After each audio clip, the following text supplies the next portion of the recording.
Welcome to the Banega Swasth India podcast. Our focus this season is One Health, One Planet, One Future.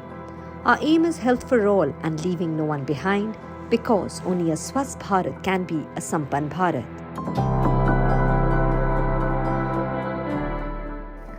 It is in our guts that we build the foundation of our health. In the human gut, there are meant to be thousands of varieties of bacteria, which is once biodiversity.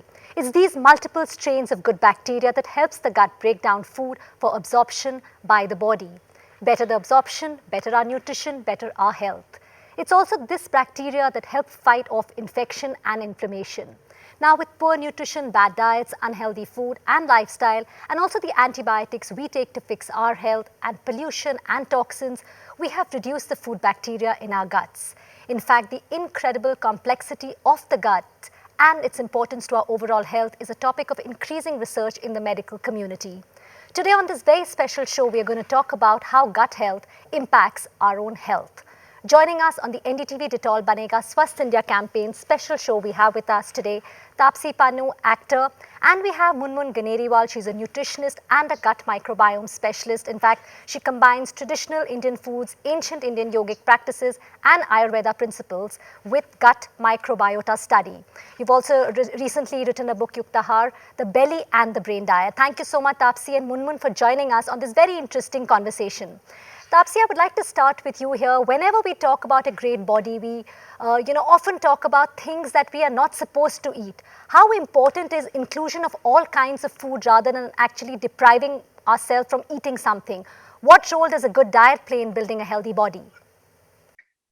See, for me, a good diet not just means that helps your body and supports the well-being of your body. It also means a diet that can be sustained for a longer period of time, that you are not bending backwards and forcing yourself and really killing yourself every day to achieve. And only when it happens that you are actually able to seamlessly introduce a diet in your life and continue it for a long period is when that diet is actually the right diet for you, I feel. So the whole myth of depriving yourself of things cannot really go on for a very long time, I feel.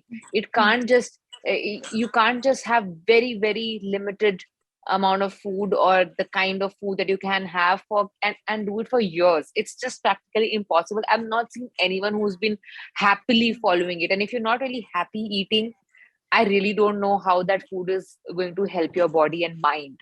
So because the mind is equally important, gut health actually helps you have a better mental health as well. So I feel where there's this diet, what deprivation of any sort is concerned, I don't believe in that. I thankfully got introduced to Munmun, who helped me strike right balance, did not make me give up on any kind of food that I love eating.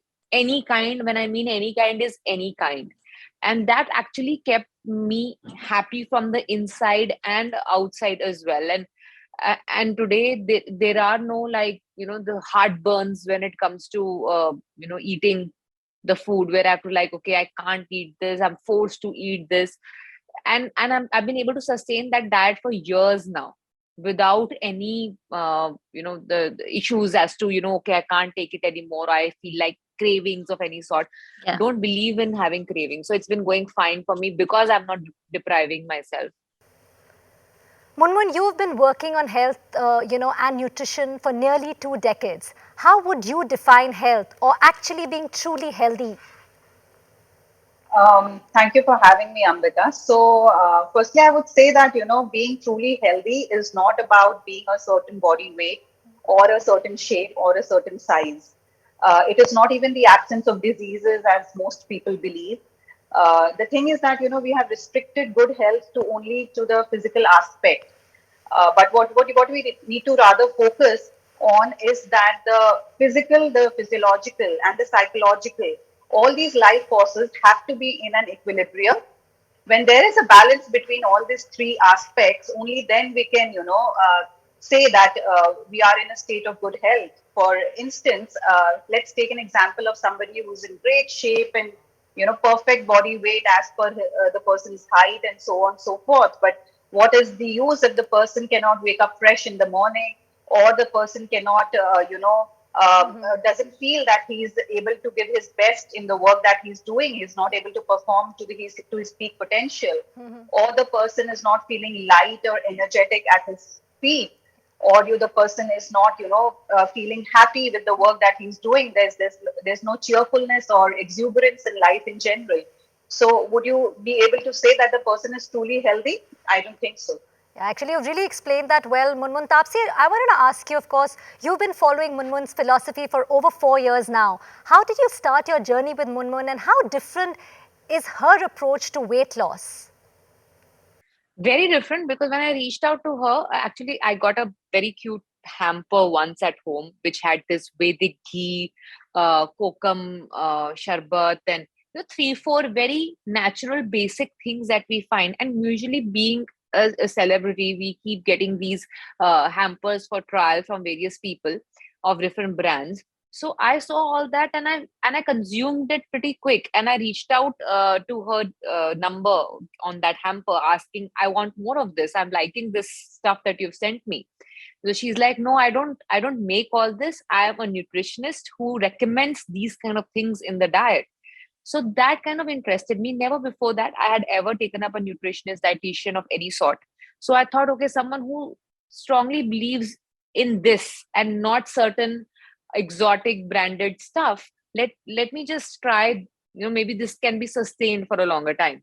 So hence I started my journey with Munmun. And there the problem was, I inherit a very bad metabolism, due to the genes that I have from my parents, my mother especially. I inherit a very bad metabolism, and people looking at me think, oh yeah, you look like this because you can. And I eat everything, and people see me eating everything, so they're like, you must be like really burning it out well. I said, no, I have to work harder in the gym. I actually have to work double to burn all that I'm eating, because my metabolism is not that good. And because just to avoid that extra hard work, I have to cut down on things like gluten and lactose from my diet, which I feel didn't suit me, caused a lot of bloating, a lot of water retention, just didn't make me feel made me feel very acidic from inside, because I just felt it's never digesting. It's just lying there in my body because of my slow metabolism.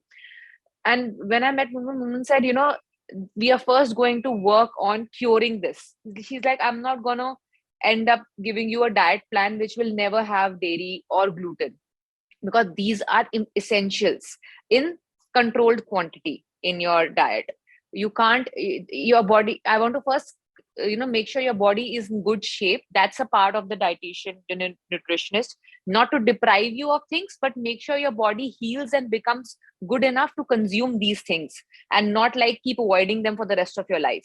So she worked in the first phase on making sure that my body heals from the inside, where I can take this gluten and lactose and digest it well. So almost for 1 year, we worked on just healing my body from inside, so it can consume all this. And then we started consuming all the gluten, dairy, my lassi, my dahi. I'm a Sardani, born and brought up with paratha and dahi as my staple diet. And I had to give up all that because it just didn't used to digest in my body. And of course, I didn't like it. I felt deprived of it, which was obviously not a good feeling. And within that 1 year, when my body healed, today, even when I'm on my toughest of diet plans, parathas are a part of my diet. My atta might change. It might be a jawar atta or a wheat atta now. I eat wheat atta now. I have dahi, lassi. These have become like staples in my diet plan now. Taapsee, you've played a scientist, a lawyer, a hockey player, a sharpshooter, and so many other powerful roles in your career. If I ask you specifically about Rashmi Rocket, to get an athletic body is not easy. It's very challenging. How has this way of living, the traditional foods, yogic living, helped you bring alive your characters on screen? Because this was a total transformation. It was a transformation for life, I will say, not just for this film. I'll say my lifestyle has changed totally. My body has changed upside down. I have never experienced myself so fit from inside. What I did in that 1 year, I was prepping up and shooting for Rashmi Rocket. I've never felt so strong from the inside how I felt in the last 1 year. when I was prepping up for it. And one thing very interesting, what me, Munmun, and my trainers sat down together was like, we will not take anything that's not natural. It might leave me with lesser results than what we expect out of me when I come on screen as a sprinter. I need to have certain kind of muscles. I might not achieve it 100%, but I will not go the shortcut way. We only have 3 to 4 months to prepare for this, but no shortcut, because then I have a life beyond one film. There, I can't just like do so much for a film that I'm never able to get back to the body that I had before. So that we were very clear of from day one. So Munmun did not introduce any shortcut kind of things, steroids of any sort or nothing. Everything was kept natural. At max, I took my basic vitamin mineral supplements, and I took my protein, plant-based protein, or a protein of even animal-based protein, but protein which is natural and not really chemical of any sort. So we made sure that's all going to be very, very natural. It's going to be a harder process. We were all in for it. It will take more time, more effort from my side. So, but the good part was because I was not taking anything that was chemical, I was mentally also there, being able to give my 100%. I wasn't deprived of things. None of my meals had no carb disclaimer of any sort. From my breakfast, lunch, dinner, everything had carbs, because I was running. I couldn't run if I didn't have carbs. And carbs also really kept my mental balance, actually. When you deprive yourself too much of carbs, I feel your mind just doesn't focus fully. So I had carbs in every meal, which was very shocking for everyone to see on set, because I was having dal bati churma. Because of the kind of meals that she had put me on and the kind of workout routine I was on, my body's metabolism became so high that it was digesting a lot of things that people thought it's just difficult to digest. So I had carbs in every meal, and that transformed my body so much, so that you can feel that your body is clean from inside. You can actually feel the difference. People ask me, okay, what do you do for your skin, or for the health to stay, for your body to stay this athletic and toned? I'm like, I'd make sure I don't do enough to damage it. Your body actually has a capacity to digest everything that's natural, available, fresh. But if you try to play with it and have some processed stuff, it's going to obviously throw it back at you, in ways and forms that you will not like. So it changed my body for good. I feel that training for Rashmi Rocket. Munmun, like Taapsee was just telling us, how, your kind of the lifestyle, the holistic way of approach has really helped her. First of all, congratulations on your book, Yuktahar, the belly and brain diet. In fact, Hippocrates has also said that you're only as healthy as your, as you digest your food. All diseases do begin with the gut. To start with the basics, tell us about gut microbiome. How does it affect our body? Just the basics, because a lot of us don't know about this. Of course, it's a very new term, because honestly, it's not new in the scientific circles. But unfortunately, media and health professionals don't talk about it. The narrative around health is never built around a very important subject, which is the gut microbiome. So what is the gut microbiome? It's the collection of the trillions of microbes that live inside our gut. And we, the body, basically, we are the host, and they are our resident guests, so to speak. And they actually, dictate our metabolism. They strengthen our immunity. In a way, we are sharing a very mutually rewarding relationship, because we give them a place to live. We give them food to eat, because what we eat is what they eat. And so we give them food, we give them a place to live, and in turn, they help us with our health. If they feel that they are nourished, if they feel that they are looked after, then they will, look after our body weight. They will look after our mood, the way we feel, the way we think, or even the kind of personality we carry, whether we are brave or whether we are fearful, whether we are pessimistic, optimistic. All of these things are, dependent on the microbes, the kind of microbes that we are harboring in our gut. So that is something that I feel is very, very interesting. So definitely there is a connect between the gut and our overall health. Munmun, tell us, Munmun, tell us that gut balance also has a profound effect on the brain. In fact, I was reading somewhere that more than 90% of the serotonin, the hormone that makes us feel happy, is produced in the gut. Tell us the connection, between gut health and brain health. Yes, Ambika, you're right. So the gut health and the brain health, it is scientifically established that they have a very, very deep connect, and you cannot overlook one or the other. When you're talking about brain health, you've got to talk about the gut. When you talk about the gut, you will inevitably talk about the brain health as well. In the book with that I have written, here is the book. So in the book that I have written, I have explained not one, but three ways in which the gut health is connected to the brain health. So serotonin aspect, which you just spoke, it's just one of those three. But there are many other ways in which, it's just scientifically established that there's such a strong connect that the gut is actually called the second brain. The technical aspect of it, honestly, I feel that the viewers can just, read about it in the book that is there. And I would rather take this opportunity to discuss about some other thing, which is about the, brain health and the mental health that we talk about in the society. So more recently, we have started seeing a lot of discussion about anxiety, depression, stress, mental health, and mood disorders, and so on. And which is a great thing because for I don't know how many decades we have been brushing this very important topic under the carpet, and it's a great thing that we are bringing it out.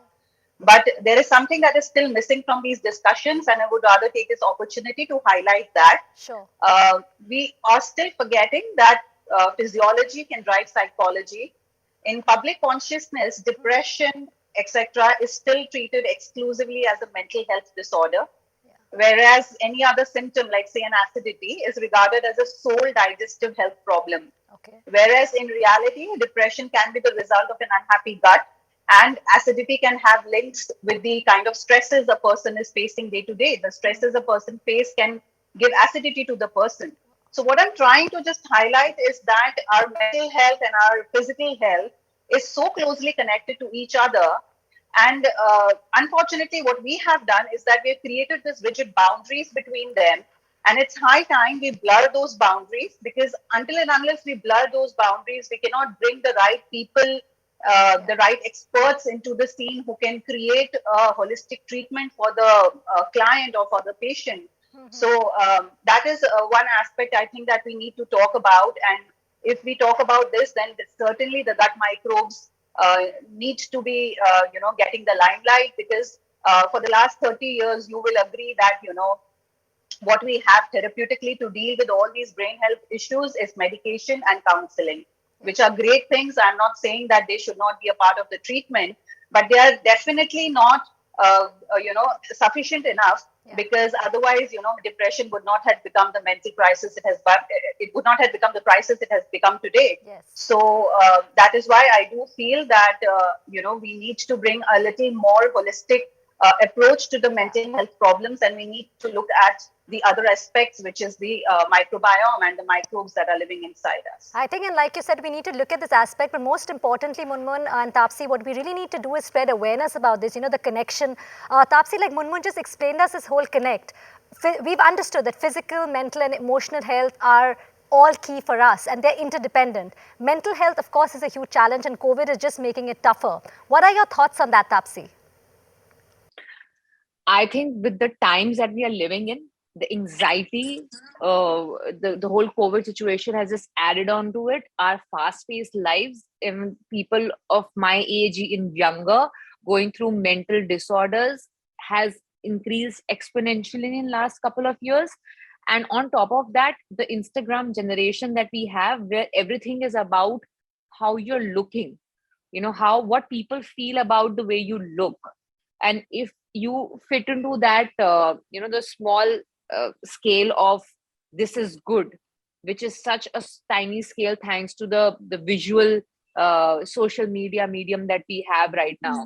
It's just making life tougher and tougher. And just to achieve that validation from everyone, we are giving up on the validation we have to give to ourselves that we are fine. We are giving priority to the validation of everyone else around us, the number of likes, the number of comments, the number of people who like how we look like. That validation has become so much more important than how you actually feel about yourself. validity of your own self, that you are feeling fine, you're feeling happy. So I think the priorities have changed very drastically. So I feel if you're happy from inside, you're yourself happy mentally, it will reflect on your outside, and then it will not really matter how you fit in that template Instagram picture or template visual of the way you look. I've never been the thin, petite, size zero, or that really small framed person. And I really struggled in the beginning, thinking that I should become one, and I really starved at times, and really worked hard, in extreme situations where I could damage my body, hoping that I should look like that, which used to affect me mentally. Because if you're not reaching that stage, if you're not reaching that goal that you've set yourself, it's going to affect you mentally, and you're going to keep yourself away from all the cravings and the things that you really like, which is going to impact you mentally even more. So all this is so interrelated that I feel that if you're feeling fit and healthy from inside, is going to reflect in the way you're going to be from the outside. So gut health really affects your mental health directly. Munmun, I would like to start with you here. Today, there is more knowledge about health than ever before. So many things, new diets, whether it's gluten-free, dairy-free, fat-free. There's a lot of confusion on diets, what to eat, what not to eat. The book also talks about the myths. So could you share some of those with us, which might help our viewers? Yeah, of course, the book talks about, in fact, I try to cover a lot of myths because, as somebody who's working since almost 20 years now, I find it very amusing that, we talk about diet and nutrition so loosely. We talk about things that have no relevant scientific grounding. So I have tried to cover a lot of these myths in the book. One of them is the high protein and the low carb diet. So anybody who's wanting to have a good body, anybody who's wanting to have a good athletic physique or a tight toned body feels that this is the go-to diet. Like Taapsee just mentioned that none of these diets was used. She was never on a low carb diet, or she was never on these high protein bars and stuff. As far as getting her into the shape of an athlete was concerned for the movie Rush Me Rocket. So this is one of the myths that I've addressed in the book. Then the other myth is where people feel that going vegan is the only way that we can save the planet. So that is another myth that I've addressed. So I have completely nothing against people who are going vegan. To each his own, I say. But then, if you are going vegan thinking that, I care for the animal life and this is going to change the face of the planet, then that is something that you're thinking wrong. And that is what I've exactly addressed in the book. I've also spoken about intermittent fasting, where people, a lot of people and experts, so-called experts come and say that intermittent fasting is the ancient way and our ancestors have always used fasting as a way to detox and cleanse the body. Again, there is no scientific fact. If you really look into all our yogic textbooks and all the spiritual textbooks, you will find that the aim of fasting was very different in what intermittent fasting promotes. So there is no such similarity at all. So these are some of the myths that I have addressed in the book. So a lot for us to actually learn from. And what you said about intermittent fasting, actually absolutely right. Somebody's like, oh, we do it for 12 hours, and then it actually becomes like, okay, 15 hours, 18 hours. So that's interesting. Taapsee, you yourself have written the foreword for the book. How do you think it may help others getting an insight on healthy eating and improving gut health? Also, do share some tips with us which may have helped you and might help others as well. One big tip that I would really want to share, which when I tell people in person, since the time I know Munmun, and their eyes just widen up and they're raising their eyebrow at me, is like, please have carbs. Please don't deprive yourself of rice. This is our staple. They are just moving into the quinoa zone and, all these exotic stuff. When we see, your food should be proportional, or, the kind of food you're eating should be proportional to the kind of place you are living. You're living in the tropical zone or the temperate zone or a colder region. Your body is going to react accordingly what you've been grown up eating. So you can't just suddenly switch your diet to drastically something that you've never had in your life and feel, okay, now my body is going to react well to it. You will never know, because your body is never used to that kind of food. So it just might not suit your body because it was not made to digest all that.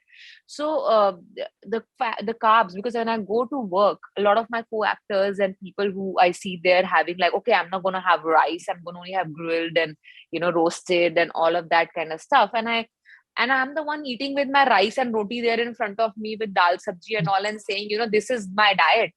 This is a part of my diet plan.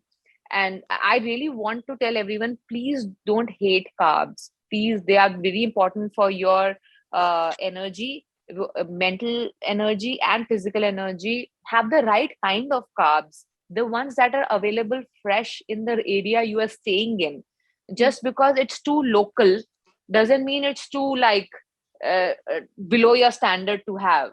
Suddenly, when America will approve of ghee, we will call ghee a superfood. But before that, we kept saying like, oh, roti without a ghee, we should not have ghee with roti. But suddenly now America makes it a superfood. So now we want to put ghee in our coffee also now. Yeah, like it's the haldi doodh, right? The turmeric latte. Yeah, turmeric latte. Yeah, suddenly haldi doodh has become turmeric. So only why do we seek validation from abroad when we have such good science in our country, the kind of food that's grown here? So just embrace and accept the local homegrown stuff, because that's what your body is made to consume. Munmun, I was going through the book, food, exercise, sleep, and neural retraining is what you've spoken about. We do know the first three. Can you tell us a little bit about neural retraining? Yeah, because I'm so happy you asked me this question. So neural retraining is no rocket science. It's simply rewiring of the brain so as to, break the old patterns of thought process, and so that the person can choose to actually respond differently to a situation. Now, if you're thinking that what it is doing in a lifestyle book or in a diet book, then let me tell you that neural retraining is a very, very important aspect that we work on with our clients in our office, because I firmly believe that just food, exercise, and sleep is not going to help a person get into a state of good health, because you can give a damn good diet plan to a person. You can give a fantastic exercise routine. You can tell all the sleep hygiene tips to a person. But if the person has lost his peace of mind, if the person is anxious, frustrated, or just not feeling good about himself, that person is not going to wake up in the morning and follow the fitness routine, or is not going to stick to the diet routine. So addressing a person's emotional health is extremely important if we want him to even excel in the other three domains, which is the food, exercise, and sleep. So that is what is neural retraining, and it's no rocket science. Basically, what we do is that we just work on the person's way of, a person can respond to a situation, or a person can react to a situation. So that is the difference. And if a person starts responding to a situation rather than reacting, he or she will feel that he's in much better control of the situation. He doesn't feel that he's getting off the wagon as far as his diet and fitness is concerned. And it brings a tremendous change. And how we actually apply this is just through yogic practices of deep breathing and meditation. Yes, so that's again something which a lot of people have started doing, and especially even, because of COVID, of course, yoga is something a lot of people have taken to. Taapsee, tell us, for a screen role as a celebrity, how challenging is it to lose or even put on those extra pounds? In fact, that's interesting what we were discussing. But if I talk about a screen role as a celebrity, people look up to you. How challenging is it for you to lose or even put on those extra pounds if a role demands it? That's a very tricky question, because I am not very sure if I'm prepared to put on weight, and drastic amount of weight for a film. Little bit I can understand, but drastic amounts I'm not very sure, because after a certain age, your body, the ways in which obesity affects your body is going to be different. It's not in your teenagers or early 20s, where even if you get obese and in a year or two you can get back to a good healthy functioning body. Obesity affects you in a different way with rising age. So I'm not very sure if I'm ready to get obese for a role, because that will really damage my body for long term and will not give me my body back the way it is right now. Yeah, but changing it a little bit here and there, like I had to build muscles for it, which is not really usable for my daily work. I don't need to have all those kind of big muscles. So I did get that and then lost that when I had to come back to regular. I can go thinner if the role requires. I can stay the way I am. So I need to be in that sweet spot where I can, go either way. But there's only one no go for me, that I wouldn't want to go the obese way, because I don't know how I've seen a lot of co-actors of mine who have done that, and obviously, I mean, they've taken up the challenge and they did it quite well. But the kind of problems that they tell me, like Bhumi put on weight, and I know I've spoken to her how what her body went through. Pratik Gandhi, I'm working with him right now. He put on weight for scam. So the kind of repercussions it has on your body are irreversible. Yeah. So I definitely wouldn't want to go the obese way. But yeah, other than that, I'm in that sweet spot that I can actually go either way with my body. And you wouldn't want to also play with your body, like you rightly said, right? Yeah, as I said, I have life beyond films, and I'm very mindful of that. Munmun, you were telling us, when Taapsee has been saying that, she has not left her carbs. But we often hear that one follows a diligent routine, a diet, perfect timing, exercise, but the weight loss just doesn't happen. Why is that so? Because a lot of people struggle with that. And you've also written about the 3 R's in the book, which is right quantity, right quality, and right time. That's something Taapsee has spoken about. But if I ask you as an expert, what would your thoughts be on that? So, Ambika, I would say these are 2 questions. If a person is really trying hard to lose weight and there is no change in the person's weight or body size or health status, then it can be because the person is having a lot of inflammatory molecules, there's a lot of inflammation, and therefore the person first needs to clear out the inflammation. Only then, whatever the person is eating, even if the person is trying hard with all the superfoods that he knows about, it's not going to benefit until and unless that inflammation is cleared out. So that is why the book is actually a 3-phased program, where there's a phase 1, phase 2, and phase 3. And the viewers will actually have to read the book to understand what these phases are. But in phase 1, actually, we do aim to clear that inflammation, and then that weight loss, starts happening in phase 2 and phase 1 onwards, in fact. So that is one part. The other part is about the 3 R's, which you rightly said is very, very important. Yes. The right quality, the right quantity, and the right timing. The thing is that, people often get confused as to what a healthy food is. Like, there's a lot of junk in disguise, I would say, because for example, there's so much of gluten-free stuff in the market, right? So all the supermarkets and everything is like filled up with all the gluten-free stuff. There's gluten-free cakes and muffins and breads and whatnot.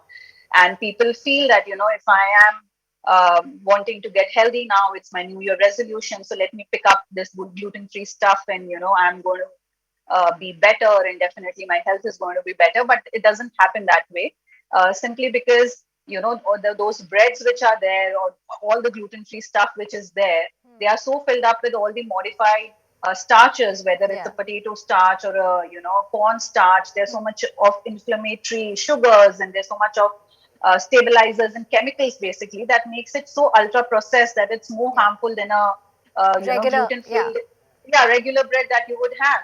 And that is where the right quality comes into the picture, where I have tried to explain in the book to the readers that good food is not about paying more money. It's not about going to an expensive fancy store and buying things, but it is just about selecting food which doesn't have any of these chemicals, which doesn't have any of these ultra processed ingredients.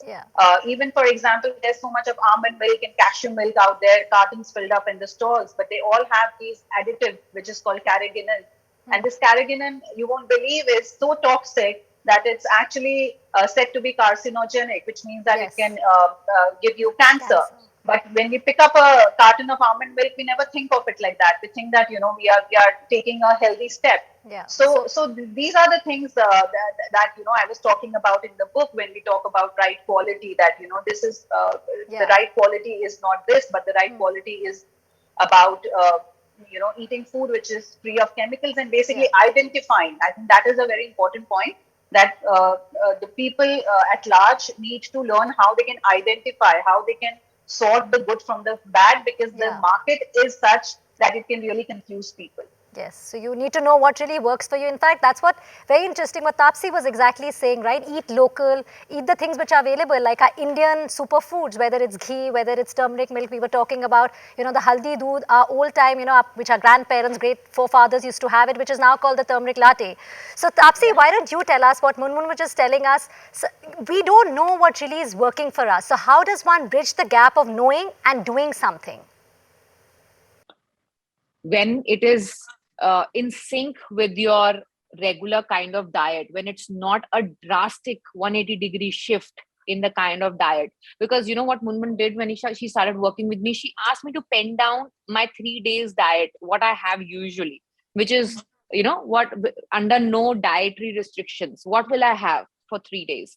And then she went through it and she made sure that she doesn't make a drastic change in things, so that it's more doable, so it's more easily incorporated in your diet. So that is the key. When you know it, you know it. I have so many cousins of mine, being in the film industry, who are like, oh, you tell me now how to lose weight. But this has been, I tell them and then they don't really follow it. So then what's the point of me telling you when it's not even all I tell them is, please eat your food in time, please don't overstuff yourself. Have 70% of your eating capacity for every meal. Eat after every 2 hours and make sure your last meal is done max by 7 in the evening. That's all I tell them to do. And even that is difficult for them. So if this is also difficult for you, then you really don't love yourself and love your body. You're not ready to make that change. Then this is as basic as it gets. So it should be closest to your kind of food that you eat. Then it will be maintained for a longer time. Munmun, just a last question on why are we seeing more illnesses around? Diseases that were rare till a few decades ago are common today. Is it because medical has advanced, more diagnosis, or is it because of the kind of lifestyle one is really living? We also see mental health issues are more, the future generation. What are we really leaving for them? Yeah, that's a very, very, profound question, I would say, Ambika, because, we simply have more diseases. Like a 10-year-old today, you can see a 10-year-old with a gluten intolerance. Yeah. You can see a 12-year-old with a mental health issue. So these are things that our grandparents could not have even heard of. Like these were things that even in, like my parents have never heard of these things. They didn't even know what a gluten allergy is. So we are seeing new diseases. And the reason is simply because, the collection of microbes that I'm inheriting from my parents is much lesser today. So basically, the good health is synonym to the strength, the diversity, and the number of microbes that we carry in our gut, right? And the number and the strength and the diversity of microbes that I'm carrying today is much lesser than what my parents are carrying, yes, and even much lesser than what my grandparents had, and much lesser than what my great grandparents had. yes. So what I'm trying to say is that with each successive generation, what is happening is that we are losing this microbial richness, we are losing this microbial diversity, and that is why we see the newer generations being more affected, because their microbial richness is so low, they are so poor on it, that they don't have this amazing immune defense that we have or that our ancestors had. And that is why we see more of these diseases today, which were never heard of before. Okay, that's really well explained, Munmun. Taapsee, you too believe that a healthy gut is the foundation of good health. We've been talking about it. Coming to the immunity aspect, we know that our immunity system is what is maintained, keeps us healthy. Actually, let's put it that way. You have worked on your gut health for a few years now, from giving up dairy products to actually start eating everything. How did it work for you? It goes a long way. It goes a very long way. It helps you mentally. It helps you physically. It builds your immunity. Helps you fight a lot of diseases. I've since the time I've been taking care of my gut health, touch wood, so far I have not had COVID. I've traveled to a lot of countries since the time we had COVID in our lives. I've shot for some 6-7 films since the time I've had the COVID came into our lives. We've been maintaining our precautions and all. Almost everyone I know around has got COVID, but thankfully, I did not. I don't know what all the credit goes to so far, but it has been. I think my body has fought the kind of infections that could have probably affected me so far. I feel maybe I'll get it in the future. You never know. Never say never. But yeah, so far I've been able to dodge it and fight whatever minor infections that I could have gotten. So I think maybe a part of the credit goes to the fact that I have built good gut health lately in last couple of years that helped me stay away from all this, and during these kind of tough times helped me sail through it mentally, not to get really anxious and have mental issues, mental imbalances to deal with the times that we are living in. Thank you so much, Taapsee and Munmun, for joining us today in this very interesting and educative conversation. So a healthy gut means you have a stronger immune system, a better mood, effective digestion that's free of discomfort, and a healthy brain and heart. The gut plays a huge role in the health and well-being of our bodies. While much is still unknown about the microbiome, let us follow a healthy diet and lifestyle, because if it's good for you, it's definitely good for your gut. That's it on the Banega Swasth India podcast this week. If you have any comments, queries or suggestions on the topic we discussed today or issues you would like us to cover in future, write to us on bsipodcast@ndtv.com. Remember, BSI stands for Banega Swasth India. You can also connect with us on the Banega Swasth India handles on Facebook, Twitter and Instagram and continue this conversation through the week. Till next week, this is Ambika Singh Kama signing off. Stay healthy and stay safe.